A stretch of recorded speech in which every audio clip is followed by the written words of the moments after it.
बिस्मिल्लाहिर्रहमानिर्रहीम। Dear student, आज हमारा बहुत ही अहम टॉपिक है चैप्टर नंबर 13 का। तो आर्टिकल का नाम है फोटो रेस्पिरेशन।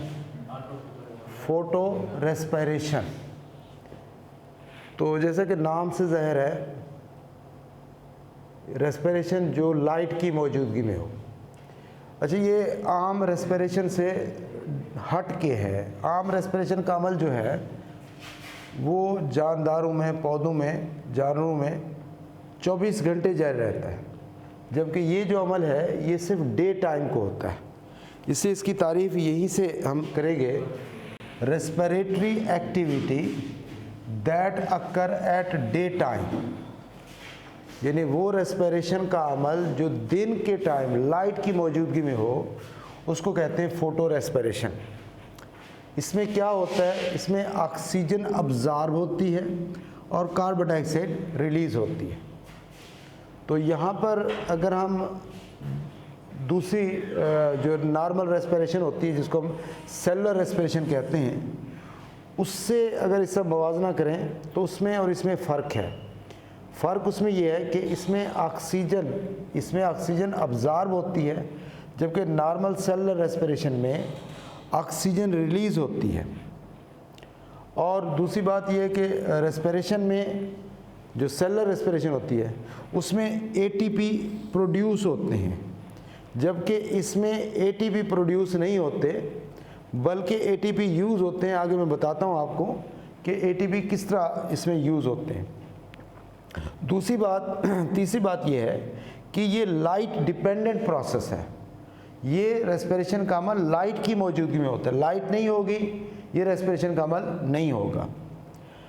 तो इसका फिर हम दूसरे अंदाज से भी डेफिनेशन कर सकते हैं। एक डेफिनेशन तो ये होगी ना, दूसरी डेफिनेशन ये होगी, it is the process in which rubisco fixes oxygen to produce photorespiration. ये वो अमल है जिसमें रूबिस्को, अब ये रूबिस्को क्या है? रूबिस्को जैसे कि नाम से ज़ाहिर है, रूबिस्को, इसमें जो रूबिस है इसके साथ CO जो है ना, ये इसकी फंक्शनल एबिलिटी को मेंशन कर रहा है।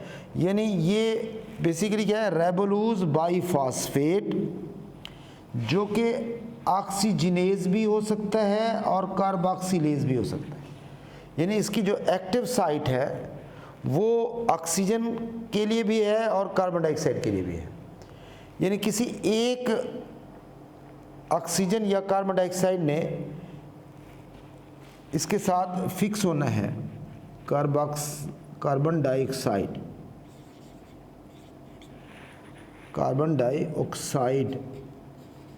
अब इसमें किसी एक ने फिक्स होना है, यानी इसकी समझ लें कि ये एक एंजाइम है, मैं कहता हूँ ये एंजाइम है, इसकी ये एक्टिव साइट है, और ये एक्टिव साइट ऑक्सीजन के लिए भी है और ये एक्टिव साइट कार्बन डाइऑक्साइड के लिए भी है। तो जो इसमें पहुँच गया, जिसने इसको ऑक्यूपाई कर लिया, वो इसको जो है ना इसके साथ बॉन्डिंग करेगा। जो ना ऑक्यूपाई कर सका वो इसमें बॉन्ड नहीं करेगा। तो इसका इन्हिसार जो होता है इस बात पर होता है कि आया अमाउंट में कौन सी गैस माहौल में अवेलेबल है। तो इस वजह से इसमें रूबिस्को इस्तेमाल होता है। तो इसकी दूसरी तारीफ यूँ करेंगे कि it is a process in which rubisco यानी ribulose bisphosphate fixes oxygen to perform photorespiration is called photorespiration. तो इसका नाम फिर देंगे हम फोटो रेस्पिरेशन। अच्छा जी, अब हम आते हैं प्रोसेस की तरफ। तो इसके जो कंपोनेंट हैं उसमें मेन कंपोनेंट जो है वो रूबिस्को है। अब रूबिस्को के बारे में थोड़ा सा आप बताएंगे कि rubisco it is the most abundant protein in chloroplast. अहम ऑब्जेक्टिव है, it is the most abundant protein in chloroplast. इसी तरह ये भी है कि most abundant protein on the earth. उसकी वजह ये है कि तमाम पौधों में ये रूबिस्को पाया जाता है। तो तमाम पौधों की वजह से, और तमाम पौधे जो फोटोसिंथेसिस करते हैं उनमें रुबिस्को भी लाजमी होता है, और रुबिस्को ज़्यादा लाजमी होने की वजह से सबसे ज़्यादा जो है ना ये पाया जाने वाला एंजाइम है। और एंजाइम आप जानते हैं प्रोटीन इन नेचर होते हैं, तो इसलिए हम कह सकते हैं it is the most abundant protein in chloroplast या most abundant protein in on earth. अच्छा, ये एज ए कार्बोक्सिलेज और एज ए ऑक्सीजनेज एक्ट करता है। उसकी वजह ये है, अभी मैंने बताया भी है, कि इसकी एक्टिव साइट जो होती है वो एफिनिटी रखती है कार्बन डाइऑक्साइड के लिए भी और ऑक्सीजन के लिए भी। अगर कार्बन डाइऑक्साइड अवेलेबल है माहौल में तो ये कार्बोक्सिलेज हो जाएगा, अगर ऑक्सीजन अवेलेबल है तो ऑक्सीजनेज हो जाएगा। अब it depends on the availability of maximum amount of gas mean oxygen और कार्बन डाइऑक्साइड, जो ज़्यादा मिकदार में मौजूद होगा। ये एक ऐसी ही बात है जैसे आप लोग एफएससी कर रहे हैं तो आप मेरिट में हैं, कंपटीशन में हैं, तो ये दोनों कंपटीशन में होते हैं, सीट एक होती है, तो जो जिसके मार्क्स ज़्यादा होंगे उसको सीट मिलती है, तो जिसकी अमाउंट ज़्यादा होगी उसको ये ऑक्यूपाई करेगा। तो इस वजह से ये एज ए कार्बोक्सिलेज और एज ए ऑक्सीजनेज काम करेगा। अब हम प्रोसेस पे आते हैं। प्रोसेस का स्टार्ट इस तरह होता है कि रेबोलूज बाईफॉस्फेट क्लोरोप्लास्ट के अंदर रेबोलूज बाईफॉस्फेट लाइट की मौजूदगी में ऑक्सीजन को फिक्स करता है और 2 कार्बन कंपाउंड बनाता है, 2 कार्बन कंपाउंड। चूँकि ये प्रोसेस एक साइक्लिक अमल है, आपकी बुक में सिंपल सा बताया गया, इसकी जस्ट समरी है, लेकिन हम वही डिस्कस करेंगे जो आपकी बुक में बताया गया है। तो इसको 2 कार्बन 2 साइकिल भी कहते हैं। अब देखिए, आप पढ़ेंगे अपनी इसी एफएससी में कि आपके इस बुक के बायोलॉजी के हवाले से बताया गया कि 3 किस्म के साइकिल बताए गए हैं। एक कार्बन 2 साइकिल, आप बता रहा हूँ आपको, ये कार्बन 2 साइकिल है, ऑब्जेक्टिव आ जाए तो याद रखना है। कार्बन 2 साइकिल जो होता है फोटो रेस्पिरेशन है, और दूसरा साइकिल होता है carbon 3 cycle, carbon C3 cycle जिसको बोलते हैं, वो है केल्विन साइकिल। और केल्विन साइकिल के बारे में आपको याद होगा कि उसमें एक साइक्लिक प्रोसेस होता है जिसमें रेबोलूज बाईफॉस्फेट कार्बन डाइऑक्साइड को फिक्स करता है और 3 कार्बन कंपाउंड बनाता है, और 3 कार्बन कंपाउंड बनाने पर जो है ना ये अमल कंप्लीट होता है, जिससे ग्लूकोज बाद में बनता है। अब इसमें क्योंकि इसका स्टार्ट जो है ना कार्बन 3 से हो रहा होता है, ये 3 कार्बन कंपाउंड है, इसलिए इसको C3 साइकिल कहते हैं, C3 साइकिल। जबकि इसका स्टार्ट जो है 2 कार्बन से हो रहा है, इसलिए इसको C2 साइकिल कहेंगे। तो बहरहाल ये अमल जो होता है क्लोरोप्लास्ट में होता है। जब क्लोरोप्लास्ट में ये स्टेप कंप्लीट हो जाता है, ग्लाइकोलेट बन जाता है, तो ये ग्लाइकोलेट क्लोरोप्लास्ट से निकलकर फिर सेल के अंदर जो और ऑर्गेनेलीज होते हैं जिसमें पेरोक्सिसोम है, उसमें ये डिफ्यूज़ कर जाता है। तो उस पेरोक्सिसोम के अंदर ये ग्लाइकोलेट ग्लाइसिन में तब्दील हो जाता है। ग्लाइसिन जो है एक अमीनो एसिड है, 2 कार्बन अमीनो एसिड है, और इसके बारे में भी ऑब्जेक्टिव जहन में रखेंगे कि ये सबसे सिंपलेस्ट फॉर्म है अमीनो एसिड की। अब 2 ऑब्जेक्टिव आ गए आपके पास। एक तो याद रखना है कि ग्लाइकोलेट जो होता है ये 2 कार्बन कंपाउंड है, ये ग्लाइकोलेट क्लोरोप्लास्ट के अंदर बनता है, और फिर क्लोरोप्लास्ट के अंदर ये फिर ग्लाइसिन में जब तब्दील होता है तो ये ग्लाइसिन अमीनो एसिड है, ये पेरोक्सिसोम में चला जाता है। अच्छा जी, अब पेरोक्सिसोम के अंदर ये अमीनो एसिड बनता है जिसको हम ग्लाइसिन कहते हैं, और glycine is a simplest form of amino acid, simplest form of amino acid. ये बात आपने याद रखनी है, ये ऑब्जेक्टिव के लिए बहुत इंपॉर्टेंट है। ये इसका तज़किरा हम दूसरे चैप्टर में भी कर चुके हैं, तो ये सिंपल किस्म का इसका फार्मूला होता है। अच्छा जी, अब ग्लाइसिन जब पेरोक्सिसोम में बन गया, अब पेरोक्सिसोम के अंदर इसमें ये ग्लाइसिन जो है एक और कंपाउंड में तब्दील होता है जिसको सीरीन कहते हैं। और सीरीन जो है ये जब बनता है तो ये माइटोकॉन्ड्रिया के अंदर चला जाता है, तो सीरीन बनेगा और साथ कार्बन डाइऑक्साइड बनेगी। इस तरह ये प्रोसेस जो होता है वो कंप्लीट होता है। दोबारा मैं बता देता हूँ कि ये अमल एक एंजाइम रुबिस्को की मौजूदगी में होता है, और रुबिस्को के बारे में बताएंगे कि रुबिस्को एक एंजाइम है और तमाम फोटोसिंथेटिक प्लांट्स के अंदर पाया जाता है।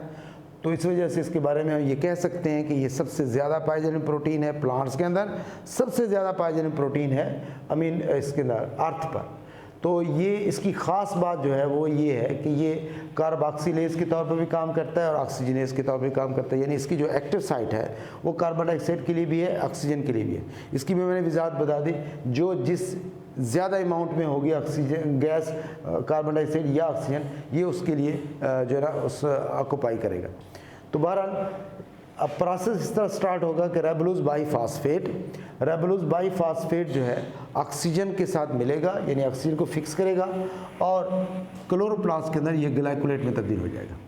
अब ग्लाइकोलेट 2 कार्बन कंपाउंड है, तो इसे जैसे C2 साइकिल भी कहते हैं। ये ग्लाइकोलेट जो है ये डिफ्यूज़ करेगा, ग्लाइकोलेट तब्दील होगा ग्लाइसिन में और ग्लाइसिन डिफ्यूज़ कर जाएगा पेरॉक्सीसोम में।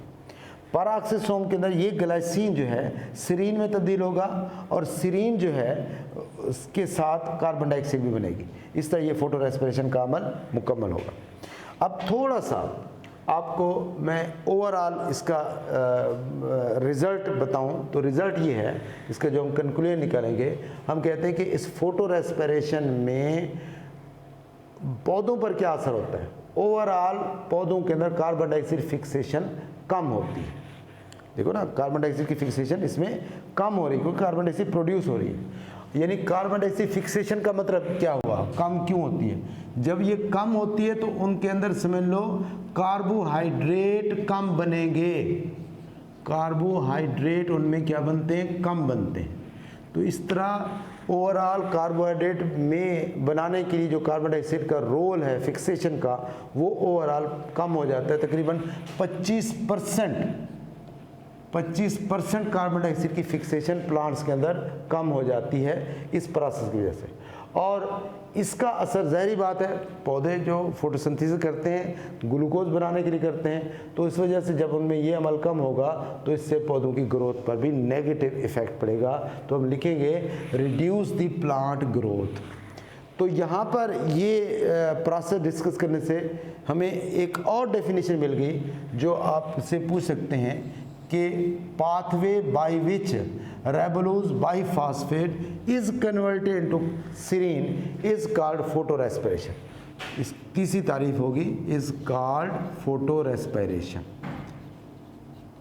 तो आप कह सकते हो फोटो रेस्पिरेशन की ये तारीफ इस तरह भी बता सकते हो, pathway which in which by which ribulose biphosphate is converted into serine is called photorespiration।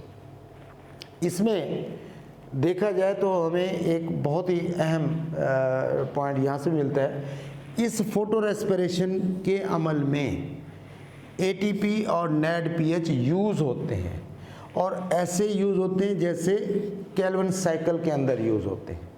तो ये एक कॉमन पॉइंट है केल्विन साइकिल का, जिसको आप डार्क रिएक्शन कहते हैं, और फोटो रेस्पिरेशन का, कि इसमें भी ATP यूज़ होते हैं और NADPH यूज़ होते हैं। यहाँ पर भी आपको याद होगा ATP यूज़ होते हैं, यहाँ पर NADPH यूज़ होते हैं। तो इस लेवल तक तो हम कह सकते हैं ATP और NADPH के हवाले से कि ये कॉमन है। लेकिन अगर इसको डिटेल से देखा जाए तो ये बिल्कुल केल्विन साइकिल के उलट है।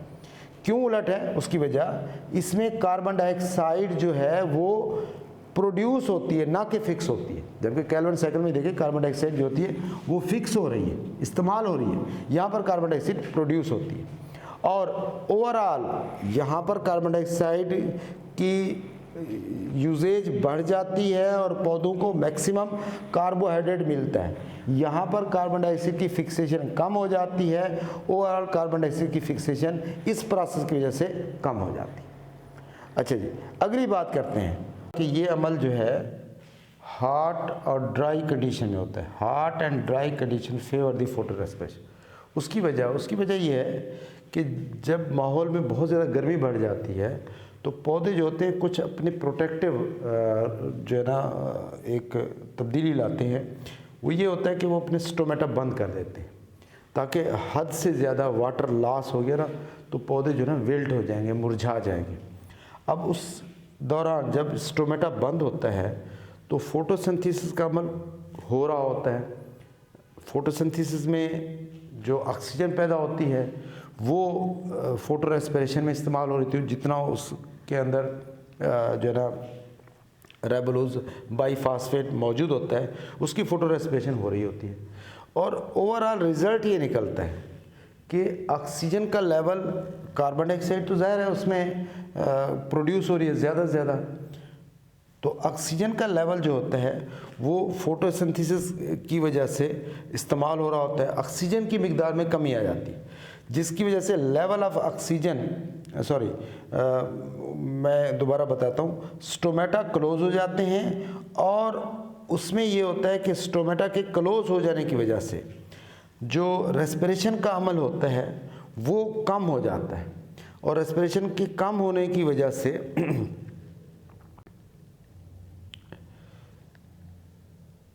फोटोसिंथेसिस का अमल जो है ना वो कदरे कम हो जाता है, तो लेवल ऑफ ऑक्सीजन जो है ना वो बढ़ जाता है। जब उस फोटोसिंथेसिस की वजह से ऑक्सीजन का लेवल बढ़ता है, जो फोटो रेस्पिरेशन का अमल है उसको तो चाहिए कार्बन डाइऑक्साइड, वो कार्बन डाइऑक्साइड कम मिल रही होती है, तो इसकी वजह से ऑक्सीजन एक अमल ज़्यादा हो गया, यानी फोटोसिंथेसिस का अमल ज़्यादा हो गया। जबकि कार्बन डाइऑक्साइड जो है, जो पौधे अमूमन ऐसी सूरत में माहौल से स्टोमेटा से ले रहे होते हैं वो भी नहीं ले पाते क्योंकि स्टोमेटा क्लोज होता है। स्टोमेटा के क्लोज होने से कार्बन डाइऑक्साइड की एंट्री कम हो जाती है, जबकि फोटोसिंथेसिस का अमल बढ़ जाता है तो ऑक्सीजन का लेवल बढ़ेगा। नतीजा ये निकलेगा कि पौधों के अंदर जो है ना ये अमल यानी फोटो रेस्पिरेशन का अमल जो होगा उसके लिए फेवरेबल कंडीशन पैदा हो जाएगी और ये अमल चलता रहेगा। तो इस वजह से पौधे दिन को, ख़ास तौर पर गर्मी के मौसम को जो है ना फोटो रेस्पिरेशन ज़्यादा करते हैं बनिस्बत बाकी औकात में, बाकी इसमें। अच्छा जी, अब हम अगली बात पर आते हैं। अगली बात यह है कि फिर सवाल ये पैदा होता है कि जब फोटो रेस्पिरेशन का अमल नुकसानदेह है एक हवाले से पौधों के लिए, तो फिर ये होता क्यों है? उसकी वजह देखें ना, it reduces the photosynthesis. Photo respiration photosynthesis को कम कर देता है, 25% कम हो जाता है। दूसरी बात यह है कि it is not essential for plants, पौधों के लिए ज़रूरी भी नहीं है। Plant can grow without photo respiration, पौधे फोटो रेस्पिरेशन के बगैर भी ग्रो कर सकते हैं, क्योंकि एक्सपेरिमेंट में ये देखा गया है कि अगर हम पौधे के अंदर खुद से कोई एक केमिकल के ज़रिए हम फोटो रेस्पिरेशन के अमल को रोक दें तो भी पौधे ग्रो करते हैं। अब जब ये सब कुछ हो जाता है तो फिर ये अमल होता क्यों है? उसकी वजह ये है, वाई इट एग्जिस्ट। उसका जवाब ये बनेगा क्योंकि इसमें रेबोलोज बाईफास्फेट इन्वॉल्व है, रेबोलोज बाईफास्फेट, और रेबोलोज बाईफास्फेट की 2 एक्टिव साइट हैं। तो 2 फार 2 बाइंडिंग साइट, नहीं सारी मैं गलत लिख गया हूँ, इसको मैं यूँ लिखूँगा, बाइंडिंग फॉर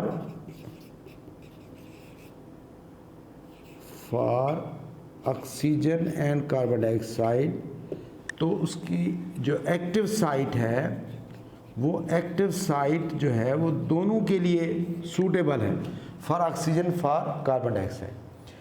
तो इसकी एवोल्यूशन ये बताती है, देखिए एवोल्यूशन में एवोल्यूशन एक ऐसा प्रोसेस है जिसमें बाज़ औक़ात कुछ ऐसी स्ट्रक्चर्स भी बन जाती हैं जो उस वक्त अगर उनका रोल नहीं होता, फ्यूचर में उनका रोल होता है।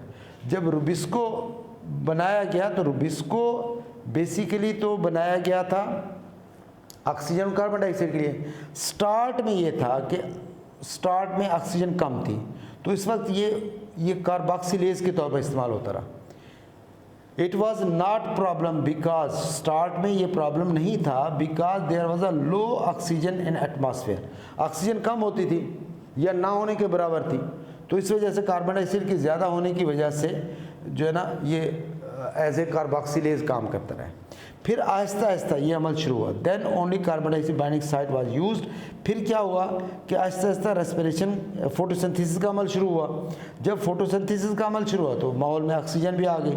अब इसकी रुबिस्को एंजाइम की एक्टिव साइट तो दोनों के लिए है, ऑक्सीजन के लिए भी है और कार्बन डाइऑक्साइड के लिए भी है। तो इस वजह से जब ऑक्सीजन माहौल में आ गई तो उसकी वजह से ये ऑक्सीजनेज हो गया। तो इस तरह इसके बारे में हम कह सकते हैं कि ये एग्जिस्ट करता है, क्योंकि बेसिकली इसमें मेन रोल जो है वो रुबिस्को एंजाइम का है। तो स्टूडेंट्स ये जो सवाल है ये कंसेप्चुअल सवाल है। इसमें यूँ भी पूछ सकते हैं आपसे कि what are the defect, natural defect in plants. अब इसको डिफेक्ट तो ना कहें, बट नेचुरल जो है ना समझ लो फ्लॉ इन प्लांट्स, वो है फोटो रेस्पिरेशन। तो आज का हमारा टॉपिक फोटो रेस्पिरेशन था। उम्मीद है आपको क्लियर हो गया होगा।